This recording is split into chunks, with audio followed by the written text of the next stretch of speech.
The following program is paid for by Absolute Mortgage, a division of Pinnacle Capital Mortgage Corporation. Absolute Mortgage Company, NMLS number 81395 and Washington CL number 81395 is an equal opportunity housing lender. Tina Mitchell, MLO number 145420, is a licensed loan originator with Absolute Mortgage. Visit AbsoluteLoans.com or call 888-90-HOMES for cost information.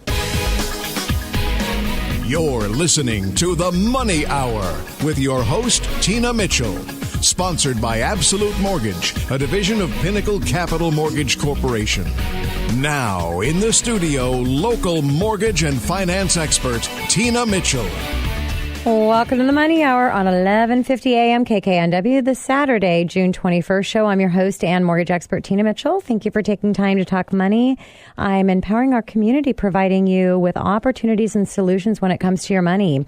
If you're hearing my show at a different time or day, you're listening to a rebroadcast, but we are here to answer any questions or connect you with any of my guests that are in studio today. Please pick up the phone, give the show a call at 1-855-400-1150. Again, that's 1-855-400-1150 or online at the moneyhour.com. And line up for guests in studio today, Lloyd, Hara, King County Assessor. Lloyd comes into studio to share the most recent things happening with our property taxes and over at the Assessor's office. Second guest in studio, I have Andy Landis, nationally known author and speaker, and will be sharing with us the inside story to Social Security. And last guest from my lineup, Greg Prill with Coldwell Banker Bain, listing your home and negotiating the sales contract of closing. That's what we're going to talk about with Greg today. Great information and great guests in studio. For more information on any of the topics discussed, please call into the show, 1-855-400-1150. Again, that's 1-855-400-1150 or online at themoneyhour.com. And let's go ahead and start out the show with a little money chat. Money.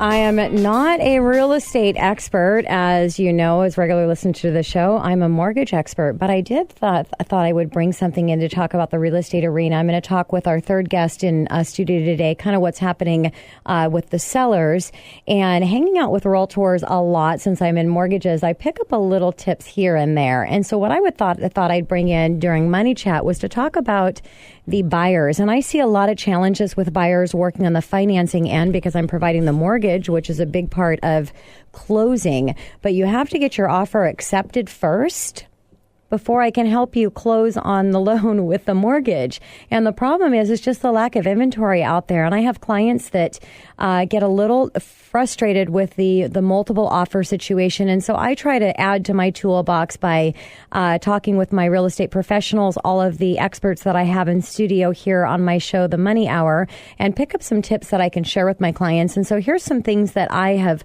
heard can work really well in a multiple offer situation for any of you listening today that are buyers. So waiving inspection. Basically, when you go to purchase a home, unlike the appraisal, the lender is going to require that you have an appraisal. The appraisal is going to determine the actual value of the home, but not really any of the detailed condition of the home. Now, if there's something the appraiser can see with their eyes, like the roof obviously doesn't have 5 years remaining on it, they're going to call for a roof cert, or if they see dry rot, but they're not getting into the crawl space and doing all of the detailed work that your inspector would do. Personally, myself, I would never, ever, ever buy a home without an inspection. The problem is when you're in a multiple offer situation, and a lot of you might be dealing with multiple offers that have cash buyers, you want to make your offer as possibly as strong as possibly can. And so waiving inspection is a big thing that buyers are doing, and how they're doing that is they're doing it with a pre-inspection. So basically, you're paying up front for the cost of your inspection. Now, yes, you have no guarantee that you're going to get the home. So in the shopping process, maybe you're putting in your budgeting for home process is a certain amount of inspections that you're going to do before you get an offer accepted, because you're going to get an offer accepted. You just have to keep trying and not give up. So how many times is that going to take? Just depends on the market and how strategic you are with putting your offer in. And so another suggestion is waiving financing. Now, you have to be really careful in waiving financing, which means that you know nothing's going to happen to your financing before this mortgage closes. I can tell you on the lending side, based on the information that you've provided to me today, that nothing's going to happen happen to your financing, at least when it comes to you as the client and us lending to you as the borrower. What you want to make sure is nothing is going to change before you close on the home. So if you're concerned about losing your job or something happening in your income changing, these are things that would devastate your financing. And if you remove your finance contingency, what that means is your earnest money is at risk and it would not be refunded.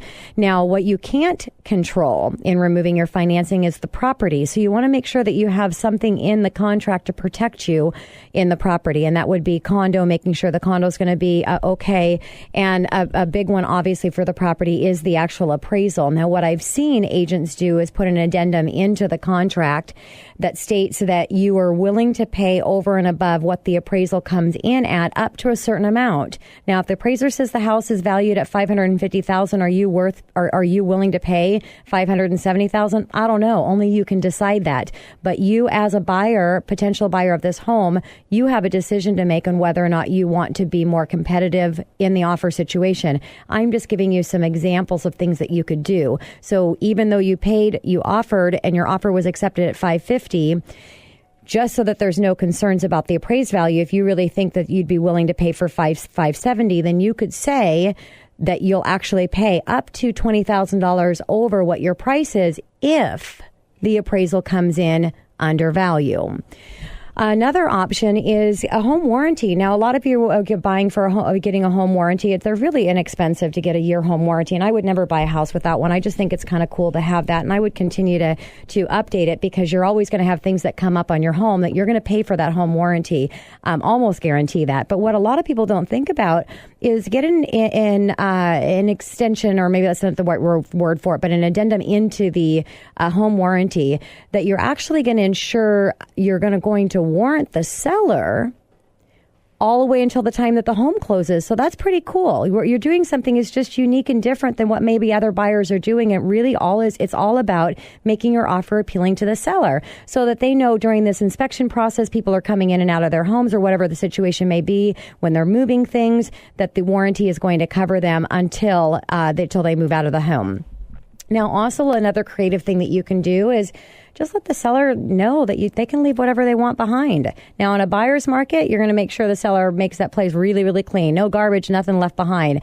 But let them leave everything. If they want to leave all their own old furniture, if they want to leave trash, who cares? Pay for somebody to come in, a minor amount, to come in and clean this stuff out. It's all about making it convenient for the seller. Why? Because you want them to choose your offer, and these little tiny things that can cost just a couple $100 here and there could make a huge difference and ultimately get you the home. And maybe you're getting the home for a little better price because of all these additional things that you're doing.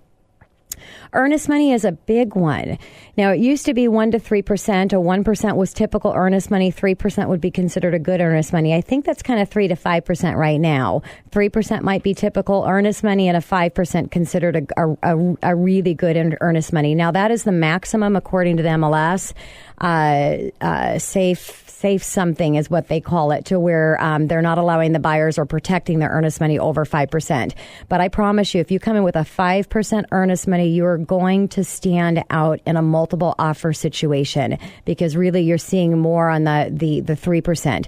Now, your earnest money is protected within the contingencies that you have. So again, you just got to be really cautious when you're thinking of doing any waiving of financing contingency, that your earnest money is protected.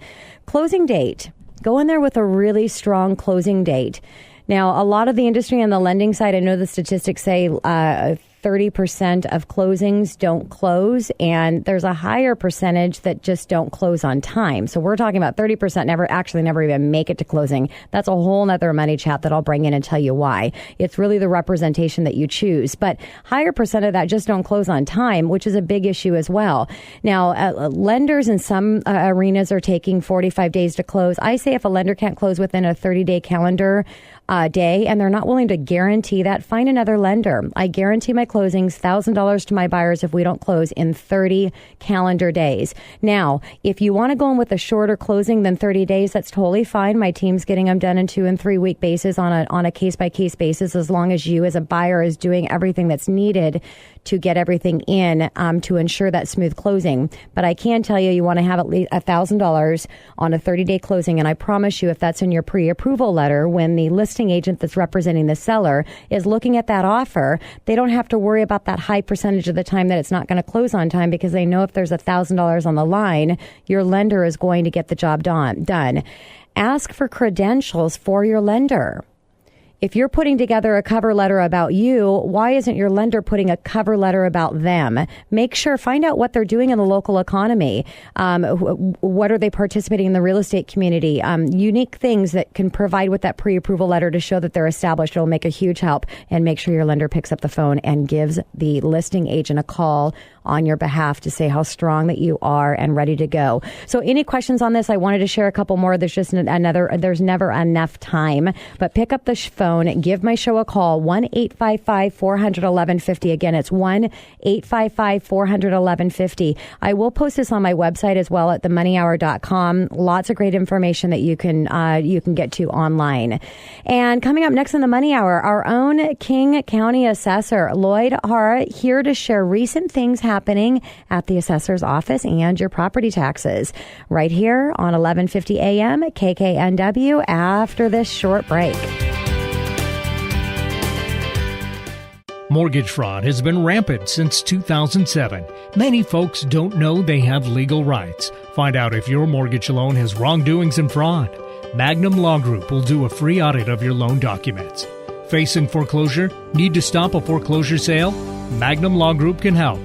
We have experts with valuable knowledge, and we get results. Have you decided to short sale your property instead of a foreclosure? Magnum Law Group has the experience to negotiate better and faster for you. Call us today at 425-454-4300 or visit magnumlawgroup.com. That's magnumlawgroup.com.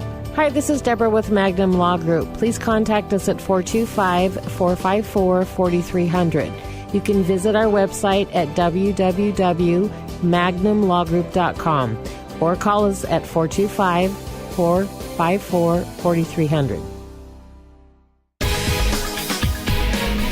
This is the Money Hour with your host, Tina Mitchell, on Alternative Talk, AM 1150. Now, back to the show with local mortgage and finance expert, Tina Mitchell. Welcome to the Money Hour with your host and mortgage expert, Tina Mitchell, right here on 1150 AM KKNW, the Saturday, June 21st show. My goal is to keep you up to date on the latest news and trends in our local economy. Keep me tuned in, and I promise I will keep you informed. If you're listening to my show at a different time or day, you're listening to a rebroadcast, but you can always call the show at 1-855-400-1150. Again, that's 1-855-400-1150, or online at themoneyhour.com. You can ask me any questions personally or talk with any of the amazing guests that I have in studio. And my first guest in studio, Lloyd Hara, King County Assessor. King County Department of Assessments assists property owners and educates them on property taxes and the appeal process. Learn today what's happening over at the assessor's office. Lloyd, thank you so much for coming back in studio again. It's great to be with you, Tina.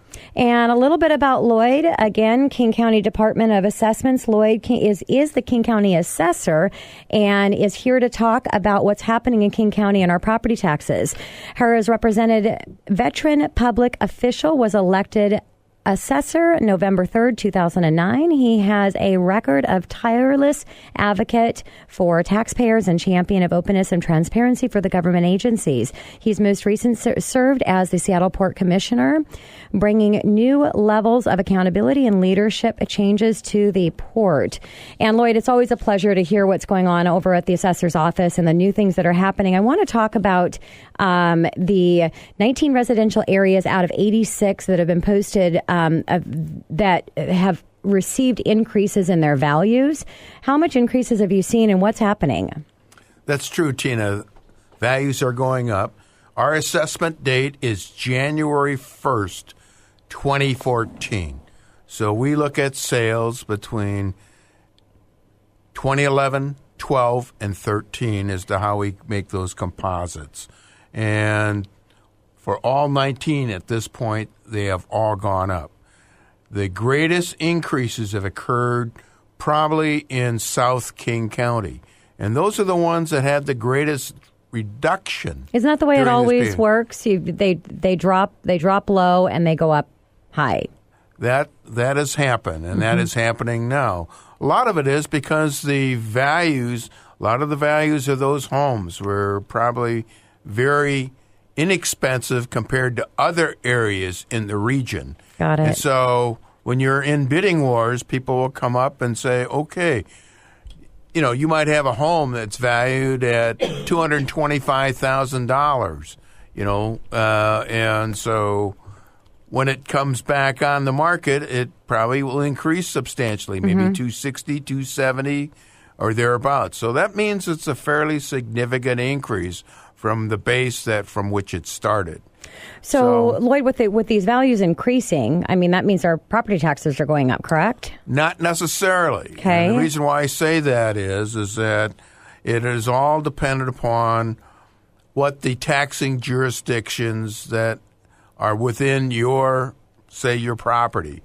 And what we basically have seen is that some areas have not had voter-approved bonds, say, for example. Okay. So the taxing jurisdictions, say, like a city, may not tax their full amount. They are limited, however, by 1%. And so that means if the city, for example, got $100 last year, they could get only $101 this year. So as a consequence, some of them, in order to finance their cities, have gone out for special levies. You've seen that in a lot of cases. And we do have districts and areas where 50% or more of your property tax is voter approved. Yeah, and I think there's a lot of homeowners that don't realize that. They just think property taxes is based all on the assessed value. And so you definitely want to pay attention to what's happening and what you're voting for to see how it's going to affect your taxes. So let's talk about the key fiscal inspection areas in 2014. Well, we do have 1/6 of the county. We do get out and we do physically inspect. And currently, you may see an appraiser in your neighborhood, and they should with their iPad. With their iPads. That's true. We have gotten national awards for our iPad use, which is kind of exciting. But on the other hand, it definitely saves you and I taxpayer money by virtue of going to this new technology. But we do see a number of areas where our appraisers are out. Say, for example, we're out in the central area, certain portions of that, Beacon Hill, Burien, Federal Way. Newcastle on your list? Pardon? Is Newcastle on your list? Is Newcastle on our list?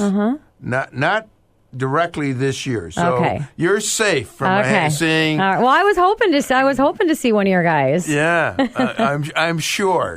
But no, those are kind of the general areas: Bothell, Kenmore, et cetera. So if you do see someone there on your property and has an iPad taking a picture of your property, and if you're suspicious of this person, please go up and ask him for his identification or her identification. Perfect. And if you find out they're from the assessor's office, make them some warm cookies and milk. That helps sometimes. Yeah.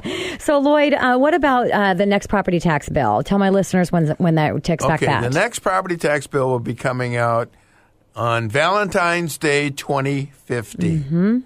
And you must understand that the values that we are placing to compute your 2015 tax is the effective date is January 1st, 2014. Yes. Yeah. So we run well over a year behind the date of when your and taxes go up. That's so important because I have people say all the time, well, my assessed value is this. Well, it really doesn't matter what the assessed value is because it could be so long ago, as you said, Lloyd. So let's talk about commercial values. Like residential, we see that they're on the rise. And what are viewpoint from the assessor's office?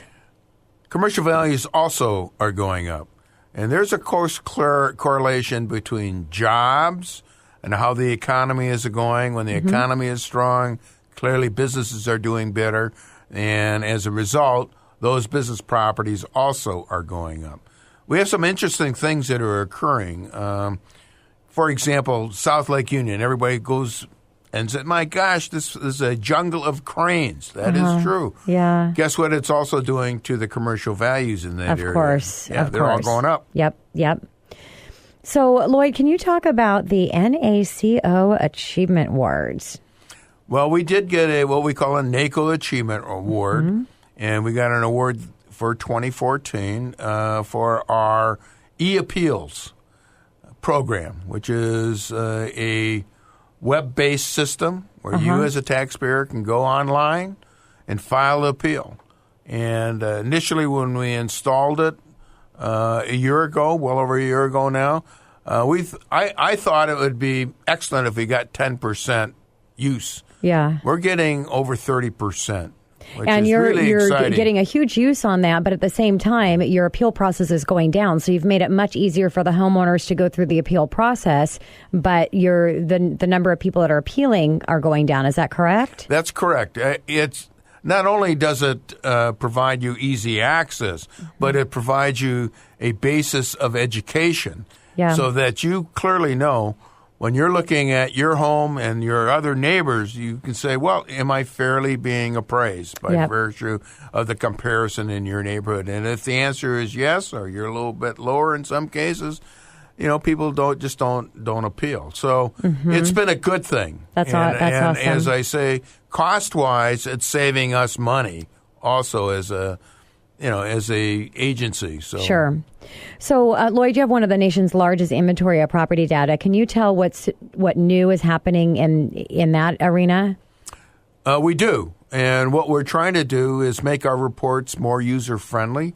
We provide more data about your parcel and the communities that you live in, some of the other demographic information. And we're also working very closely on trying to combine what they call big data these days in terms of census data, crime statistics, other information that you can begin to go to our website and take a look.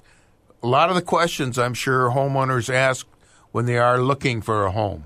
Can you share that website, Lloyd?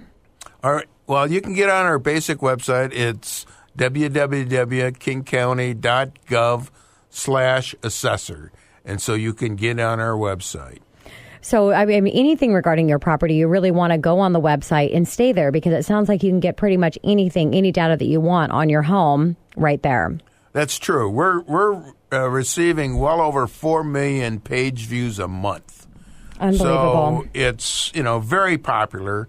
And those, especially in the real estate industry, are on it all the time. So going back to the appeal process, Lloyd, 60 days from the time that they receive the postcard in the mail, then they're in a position to go through that appeal process if they want. Is that correct? That's correct. First, I say go to our website, take a look. Secondly, if you have questions, we have folks there to answer your questions specifically. And if you still think that your property is not valued correctly, then you have the opportunity to formally go to appeal. We also have a tax advisor, the only county of the 39 counties that has a tax advisor to also assist you. Wow. So anything else going on, Lloyd, any initiatives happening? Well, there are a lot of things that are coming up on the fall ballot, and taxpayers should take a close look as to the levies that will be there. And, clearly you always have the education.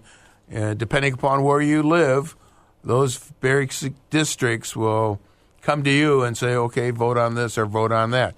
That is your choice, opportunity, and gives you more options as to what you want as basic services. But you also have to remember you have to pay for it as well. Makes total sense. And Lloyd, before we go to break, can you share with my seniors in what they should be doing to make sure that they're taking advantage of their discount? Yes, we do have a senior citizen discount program. If you're 62 years of age and older, earn $35,000 or less gross income, and you live in your primary residence, you may be qualified for a senior discount off your property taxes. And how far back? Because a lot of people miss out on that, Lloyd. So how far back can they go and still receive that benefit if they missed it? You can go back 3 years. So if you're 65 today and you missed it at 62, and you qualified, then we can go back and get a 3-year rebate for you. Perfect. Any questions for Lloyd? What's happening over at the assessor's office? Pick up the phone, give the show a call, 1-855-400-1150. Again, it's 1-855-400-1150 or online at themoneyhour.com. Lloyd, thank you so much for coming back in studio. Really exciting to see you and can't wait to see you next time. Oh, it's always fun to be with you, Tina, and also to be with your listeners. Thank you. Coming up next on the Money Hour, what's happening in Social Security? Is it going broke? What steps do you need to take to plan for Social Security? My only expert that I have come into studio to talk on this topic is Andy Landis, nationally known author and speaker, right here on 1150 AM KKNW after this short break.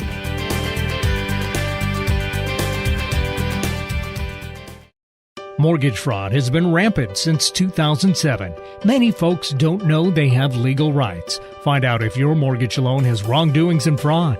Magnum Law Group will do a free audit of your loan documents. Facing foreclosure? Need to stop a foreclosure sale? Magnum Law Group can help. We have experts with valuable knowledge, and we get results. Have you decided to short sale your property instead of a foreclosure? Magnum Law Group has the experience to negotiate better and faster for you. Call us today at 425-454-4300 or visit magnumlawgroup.com. That's magnumlawgroup.com. Hi, this is Deborah with Magnum Law Group. Please contact us at 425-454-4300. You can visit our website at www.magnumlawgroup.com or call us at 425-454-4300. You bought it, but do you know how it works? We're talking Social Security, the biggest mystery in your financial blueprint. Now, move from mystery to mastery with the new book, Social Security, The Inside Story. Author Andy Landis has helped thousands of people just like you master Social Security. Hi, this is Andy Landis. You can learn more at my website. Go to www.andylandis.biz. That's andylandis.biz. This is the Money Hour with your host, Tina Mitchell, on Alternative Talk, AM 1150. Now, back to the show with local mortgage and finance expert, Tina Mitchell. Welcome back to the Money Hour with your host and mortgage expert, Tina Mitchell, right here on 1150 AM KKNW, the Saturday, June 21st show. I'm committed to providing you knowledge needed to be successful in every area regarding your finances. Knowledge is power, and that's what you'll receive from listening to my show. And if you are hearing the show at a different time or day, you're listening to a rebroadcast, to talk with me or any of the guests that I have in studio today, you can call into the show at 1-855-400-1150. Again, that's 1-855-400-1150 or online at themoneyhour.com. And in studio right now, Andy Landis, nationally known author and speaker, everything about Social Security that you need to know. Andy, so excited to have you back in studio again. Thanks. It's great to be here, Tina. And so we're just focusing just on Social Security today. That's my thing. I love it. Little background on Andy. Andy has worked since 1977 with pre-retirees and retirees of Social Security, AARP, Weyerhaeuser Corporation, and his own practice, Thinking Retirement. Through Thinking Retirement, Andy leads Social Security, Medicare, and retirement seminars for financial planners, CPA, and Fortune 500 firms. He is the author of the book Social Security, The Inside Story. Hail, and he's holding it in his hand right now, and actually got a copy. I so much appreciate that. The Inside Story hailed as the best book on the topic, and also When I Retire, A Guide to Design a Great Retirement Life. Both are available on Amazon. And Andy, I just want to start out right with your book because I'm excited. Your new 2014 edition in Social Security, The Inside Story, is now available. Previous editions of the book going back to 1993 have been called the best book on Social Security and Medicare. And I know it's just one of those things that it's just getting better, right? I just try to keep improving it. It's been 2 years since the 2012 edition. It was time. A couple of updates and a couple of ways that I could say things better, make things a little more clear. So it's great to have it out, and it's being well received so far in its first month out there. That is awesome. Congratulations to you. And you. If you're listening and you want to get a copy of Andy's book, you can always go online to at themoneyhour.com and connect directly with Andy, or you can order it, obviously, again, on Amazon. And if you want to talk to him, sometimes he actually talks to my listeners. Oh, He'll yeah. talk to you anytime. That was actually a little personal joke there. 1-855-400-1150, and you can talk directly to Andy. So, Andy, if your paycheck is interrupted by Social Security, they pay. And so I want to talk a little bit about that. And let's start out with retired workers. Okay. First of all, you're right. When you pay your FICA taxes, you're actually buying insurance on your paycheck. And if your paycheck is interrupted by retirement, disability, or death, that's when Social Security pays. So you brought up the big one. Retirement's the big one. And yes, a retired worker can draw Social Security as early as 62. Of course, you'll get more money if you wait till 66, or to really max it out, wait till 70 if you have average life expectancy or above. So, yeah, and if they pay you as a retired worker, pretty good chance they'll pay family members, too. So and I think I want to go back really quickly before I go to my next question that I want to ask you, that it's important to really know what the best strategy, because I think a lot of people, they draw out their Social Security, they really are not understanding that is going to make a drastic difference in what they're ultimately going to receive, and they really don't need it right now. And so I think just really strategizing and reading your book and understanding what the best things are to do, correct? It's true. Social Security is like a new computer or a new phone. I mean, you probably know how to turn it on, but do you really know the hidden features in there? And that's a big deal. There's a whole bunch of things you can do with Social Security that most people don't know. Hey, some of the stuff even Social Security doesn't know they can do. It's pretty awesome, yeah. That is really, you know it, so that makes it even more awesome. And I'll tell you how to tell them that they should know it. Awesome. Yeah. So let's talk about a disabled worker. Okay, most people don't know that you are buying disability insurance with your paycheck deductions. And if you have a work history and can no longer work because of an illness or an accident, if it's a serious disability, Social Security will pay you and your family members as long as that lasts. Okay. So it's pretty important to know about. Got it. And I'm a spouse, and I have a spouse. Yeah, what about a spouse?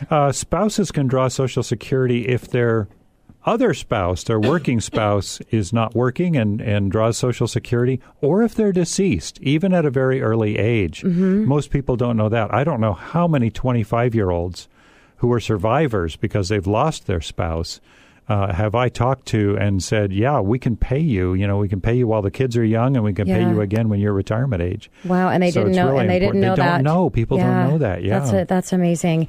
And so, what about a child? Kids can get Social Security from birth in some cases. So if the child is under 18, or they'll stretch that to 19 if they're in high school, or if they're an adult but they've been disabled since youth, and they have a parent who is either on Social Security or deceased, there's a 50% payment for the child.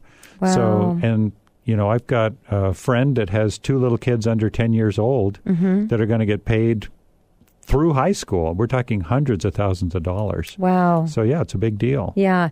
And so let's talk about those ex-spouses out there. Former spouses, interesting. Most former spouses I talk to know that they can get Social Security on their ex. I never knew that before. It's pretty interesting. That doesn't mean you should go get divorced, Tina, but...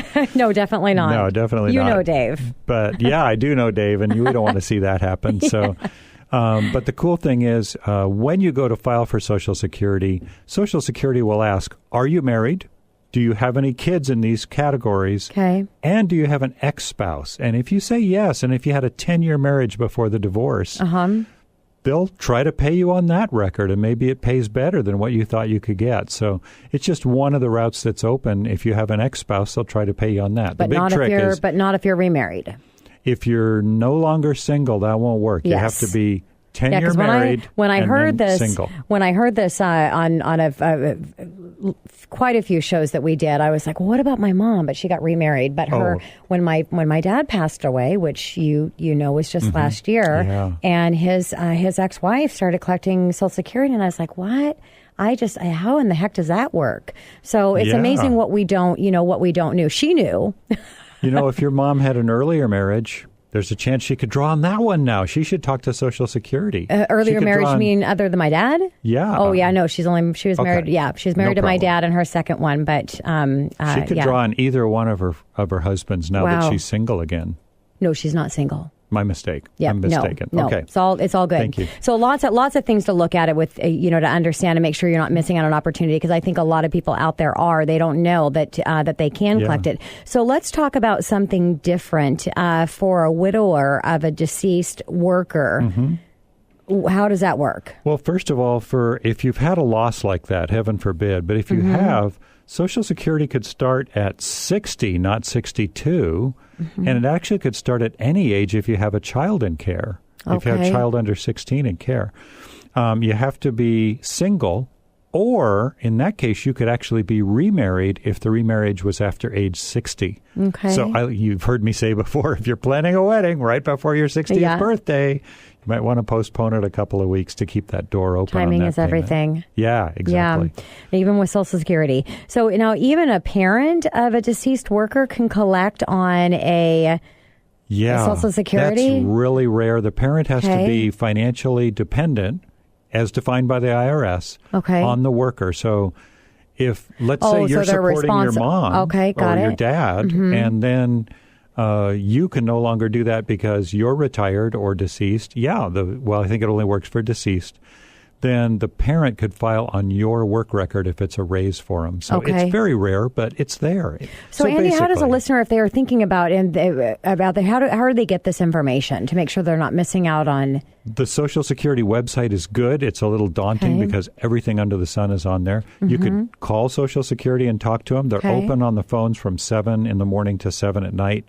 Don't call them in the middle of the day. They're always completely blitzed in the middle of the day. I don't mean that the way it sounded. Of course. Their phones are busy. Everybody's calling during the work hour. Exactly. Oh, wait a second. Why are they calling during the work hour? Okay, another show. So call at like 8 in the morning or 5 in the afternoon. You'll get right in. Okay. So the information's out there. Of course, a general guide like my book can help. But Social Security's there to do that, too. Okay, perfect. So, Andy, let's talk about what's happening with Social Security fraud. What about the 50 people that pleaded guilty on Social Security fraud? There is something weird going on the last couple of years where when I worked at Social Security, disability fraud was extremely rare. Really? And you'd bust them if you could because nobody wants to see taxpayer money go to waste. Right, Lloyd? Right.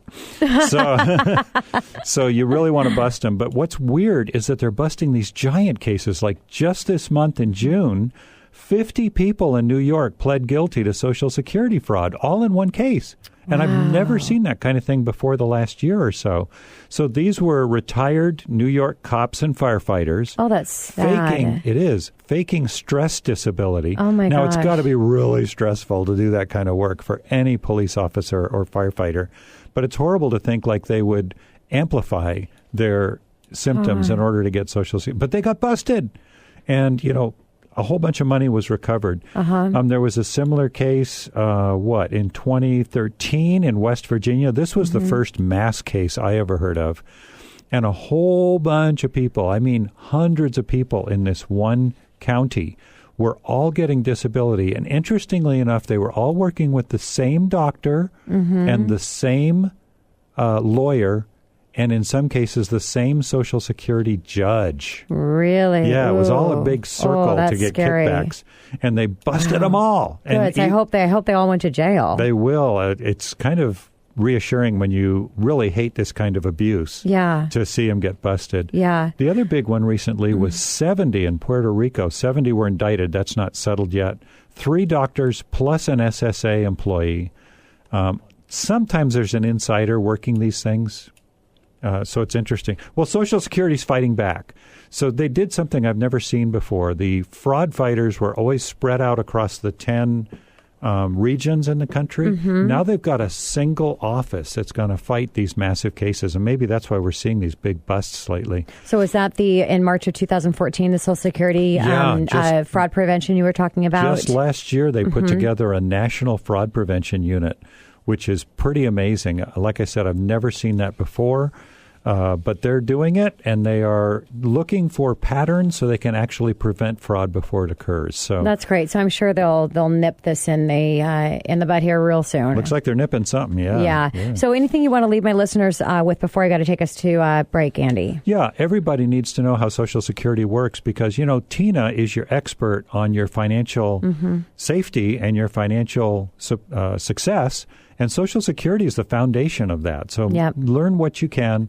It's everybody has paid for it. You got to learn what you're buying. So that's probably the bottom line for everybody. I totally agree, and that's why I have you in studio on a regular basis because I think it's such an important topic to share with my listeners. And a big extension of a hug across the table here from you. And thanks again for coming into studio. Thank you. Great opportunity. Okay, look forward to talking with you soon. Coming up next on the Money Hour, here to give advice to anyone selling in today's real estate market, Greg Prill with Coldwell Banker Bain, right here on 1150 AM KKNW after the short break. Mortgage fraud has been rampant since 2007. Many folks don't know they have legal rights. Find out if your mortgage loan has wrongdoings and fraud. Magnum Law Group will do a free audit of your loan documents. Facing foreclosure? Need to stop a foreclosure sale? Magnum Law Group can help. We have experts with valuable knowledge, and we get results. Have you decided to short sale your property instead of a foreclosure? Magnum Law Group has the experience to negotiate better and faster for you. Call us today at 425-454-4300 or visit MagnumLawGroup.com. That's MagnumLawGroup.com. Hi, this is Deborah with Magnum Law Group. Please contact us at 425-454-4300. You can visit our website at www.magnumlawgroup.com or call us at 425-454-4300.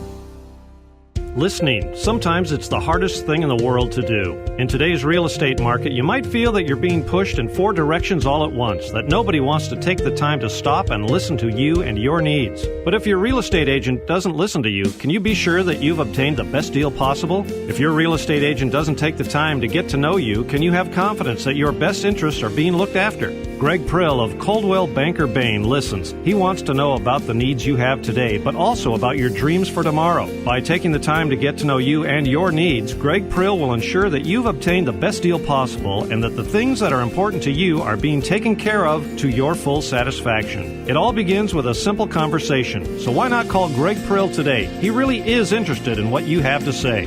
Hi, this is Greg Prill. You can reach me at 206-734-4397. Once again, that's 206-734-4397. And hey, have a nice day.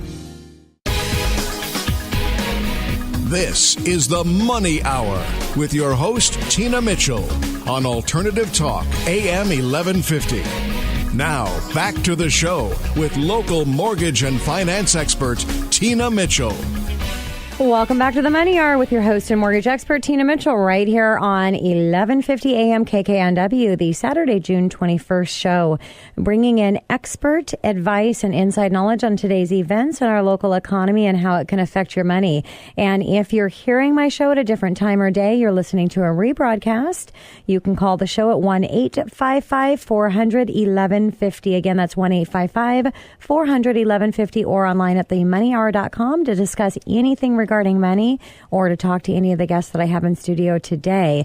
And in studio right now, we have Greg Prill with Coldwell Banker Bain, and we're going to talk about a little bit of real estate. Greg, thank you for coming back into studio. Well, thanks for having me, Tina. And a little background about Greg. He's a full-service real estate broker, and he's an attorney. So it's a nice combination to have in studio. With more than a dozen years' experience, Greg is an expert negotiator with an impeccable attention to detail. Greg leverages his 2 areas of professional expertise to ensure that you find the right home at the right time at the right place. Greg is a graduate of the University of California and at the Chicago-Kent College of Law. Greg, thanks again for coming into studio, and I'm excited about the topic today to really talk about the seller side and kind of what's happening for them, because it is a seller's market. Oh, absolutely. Without a doubt. But there takes some strategy to making sure that they're maximizing their opportunity as well. So let's first talk about the real estate market and what's happening. Sure. So I think that one of the things that you mentioned a little bit earlier during the show today was the record low inventory that we have in our region. And there's lots of different reasons for that, but the fact remains is that there are lots of buyers out there who want to live here because we've got great weather, we've got a great natural environment around us, and we've got a lot of great jobs that are coming to our region. Yes, yeah. But notwithstanding that, there's a lot of folks out there who want to buy who can't because the houses just aren't there for them to buy, which is quite disappointing for a lot of my clients. Mm-hmm. So, Greg, let's talk about, again, being a seller's market. A seller may think, you know what, I can go online, I can get the same data that a realtor would. Why don't I just sell my house myself instead of hiring a real estate agent? Sure. I mean, what we're seeing with the folks who think that they can do it themselves, it's nothing new. There's always been the for sale by owner market out there, FSBO, and that's about 2 to 5% of the market at any given time.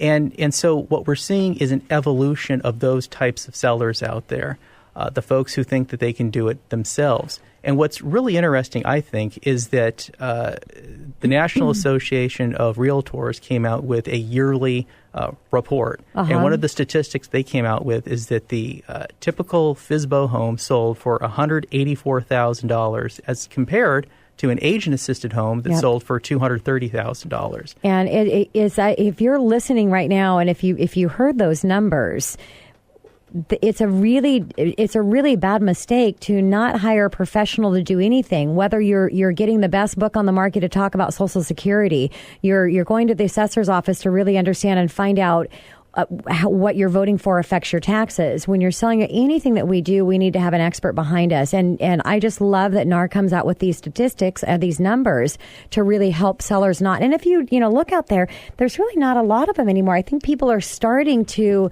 get and realize the value really in a real estate agent. Absolutely. And what's I think very important is that at least for a while there was this trend towards somebody coming in, allowing you to use their name, get on the MLS, and to sell your house that way. That was a quick way for you to sort of bypass the classic agency relationship with your broker. And there's one particular service that I'm aware of that promises you, gosh, if you go with us and you pay us a couple $100, we're going to get you on the MLS and we're going to save you on average $10,000 worth of commission. Well, all brokers who are members of the Northwest Multiple Listing Service have access to sales statistics. And I was curious, so I spent an afternoon taking a look at the past couple of years, and strangely enough, what I found is that while they may have saved some $10,000 worth of commission, they were actually on average selling for $10,000 below list price. So what you were gaining on the one hand, you were giving away with the other hand. And I think if you're listening, you think, well, but why is that? Because I'm getting multiple offers. Yeah, that's the problem. Is when sometimes when you have more versus less, it's actually harder. It's harder to accomplish that best deal at the end. When you've got 20 people making an offer on a home and you're not an expert and you don't know all these things to do to actually maximize and start that bidding. It's very overwhelming. Very overwhelming. So, Greg, let's talk about full service. A lot of real estate companies out there advertise as full service. What exactly does that mean? Well, so I think that there's this great line from the movie Princess Bride where one of the characters keeps on saying inconceivable. And finally another one of the characters says, I'm not quite sure that word means what you think that it means. And for a lot of brokers out there who claim to be full service, I'm not quite sure that they think that the word means what it actually means. And to me, what a full-service broker means is that I create a relationship with my clients. I get to know them. I ask them questions. I learn from them. I take the time to listen to what their individual concerns are. And I think that we've all had the experience where we've tried to get customer service over the telephone, and you wait 20 minutes and you get to a Tier 1 person and you explain yourself, and then the Tier 1 person says, well, I can't really help you. I'm gonna push you off to the Tier 2 person, and then you got to re-explain yourself. What a full-service broker should do is be the person who's your sole point of contact. This is the person who, when you have a question on Sunday night about something, you've got their cell phone number. You call them up and they answer that question. When the 20 offers come in, that full-service broker will take the time to go through each and every single one of those contracts with you, Because, look, sometimes you do have a lot of offers on your property because you've got a very attractive house and people want to live in your neighborhood. And maybe one of those offers is for $15,000 over list, but it's so chock full of different sort of addenda on them. If this happens, then we're going to be able to pull out. Some of the things that you were talking about a little earlier, some brokers are taking to heart your advice and are trying to make offers as clean as they possibly can. Yep. But there are still lots of brokers out there that are adding these, I don't want to say tricky addenda, but if you don't have the experience, you don't fully understand what the consequences of those addenda are in your purchase and sales contract. Makes total sense. So let's talk about a value. How can a really, not just a seller, but the agent in this market and all this craziness going on, determine what the value of the home is? Yeah. So lots of folks will wonder, well, what's my house worth? And quite frankly, the simplest answer that I can give, it's what somebody is willing to pay for your house. Now, how do people find out about your house? Well, they find out about it by appropriate marketing. But you don't even get to the appropriate marketing stage until you've put it on the market. And the first thing that you need to do is gosh, I've got the house next door that recently sold for $500,000. Why can't my house sell for that same amount of money? And what a full-service real estate broker is going to do is he's going to look at 6 years' worth of historical sales data. He's going to look at 4 and then 2, 1, and then 6 months' worth of data, and he's going to look for trends.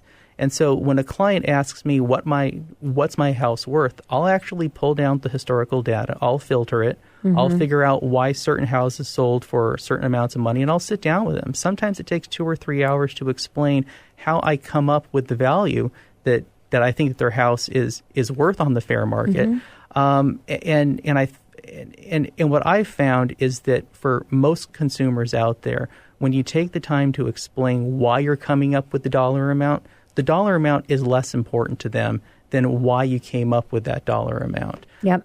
And so if I can just give you sort of a quick little story recently that I had a woman who thought that her house was worth a certain amount of money.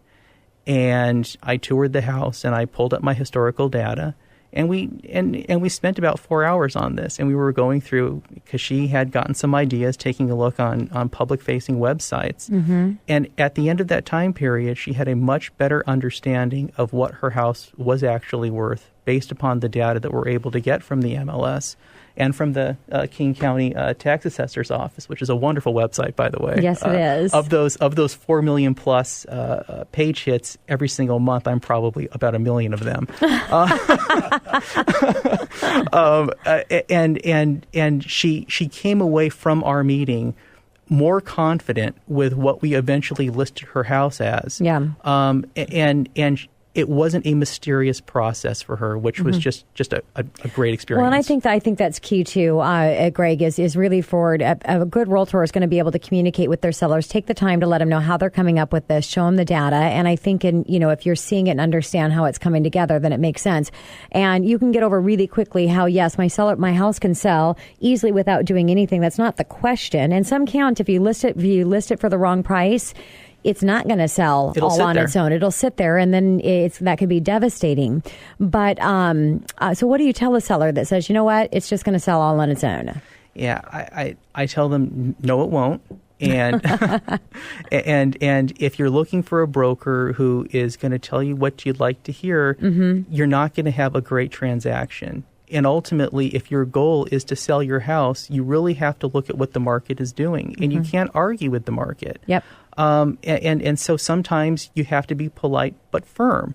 But I think that those clients out there who are willing to listen to what the market is telling them, they end up much happier than those who perhaps are a little bit stubborn and unwilling to listen to what the market is telling them. And one statistic that I think is perhaps most important for that group of people is that we have roughly 100 some odd years worth of data that shows that the worst thing in the world that you can do is have a house that sits on the market for more than 3 to 4 weeks. Yeah. Because once that begins to happen, the amount of money that you ultimately get drops precipitously. And this isn't just Greg Prill saying it. Sure. It isn't Coldwell Banker Bain saying this. This is the National Association of Realtors with over 100 years worth of data. Sure. So when you take the time to retain the services of a competent full-service real estate broker, he or she's going to do everything in their power to do for you what you can't do for yourself, which is access the meaningful data that establishes a fair market price for your house.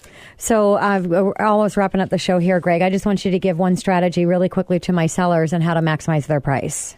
Declutter your house. I know that you've spent 20 years in your house, or maybe even 10 or 5 years, and you don't quite realize how much furniture that you have in your living room, but you would be surprised. And that's a big turnoff for a lot of people. And you can have a beautiful house that's impeccably landscaped, that's well maintained, but if people walk in and they feel claustrophobic, they're not going to want to live there. And what about saying, see, and that's what's funny with real estate. There's always, it depends if you're representing the buyer or you're representing the seller. Now, if you put your buyer's hat on, go look for those homes that are all messed up and tell them just to leave everything. And I bet you're going to get a good deal on that house, right, Greg? Absolutely. Greg, thank you so much for coming into studio and sharing your information, wealth of information with my listeners, and just excited to see you come back again. Thank you. It's my pleasure. And this is your host and mortgage expert, Tina Mitchell, signing off for the day. Enjoy the rest of your Saturday. Enjoy this beautiful, beautiful place we live in, Seattle. Good weather or bad weather, it's just kind of exciting to see what's going to happen, right? Absolutely. We never know. I mean, it's just a beautiful city. So everybody enjoy. Thank you so much for listening to my show. And I look forward to talking with you again next Saturday. And if you missed all this show, listen to the rebroadcast of the show tomorrow, or you can go online at themoneyhour.com. Enjoy your weekend.